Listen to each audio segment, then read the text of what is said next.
నిధి ఉందని మనమే స్వయంగా తెలుసుకునే విధానం ఏమిటంటే,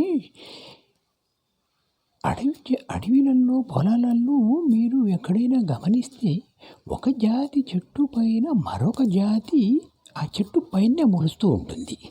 దానిని మనం బదనిక అని అంటాము. ఆ బదనికతో పూజ చేసి, ఆ చెట్టు దగ్గర పూజ చేసి, మనం ఇంటి దగ్గర తెచ్చుకొని నేను పూజ చేసి మీకు ఈ నాలుగు వైపులా పెట్టి అవి పంపిస్తాను. మధ్యలో దీపాంతం ఉంటుంది. దాంట్లో దీపం బట్టి వెలిగించి మీకు అనుమానం ఉన్న చోట మీరు పట్టుకొని చూడాలి. ఎక్కడైతే నిధి ఉంటుందో అది దీపం ఆరిపోతుంది. అక్కడ 10 సార్లు అయినా సరే దీపం ఆరిపోతుంది. అక్కడ ఉన్నదని మనం గమనించుకోవాలి. ఈ విధానం ఉన్నది అని అంటే గనక, ఆ దీపం ఆరిపోయిందంటే గనక నాకు ఆ వీడియో పెడితే, దీపం ఆరిపోయిన వీడియో పెడితే నేనే స్వయంగా వచ్చి లిఫ్ట్ చేస్తాను. ఇది విధానం.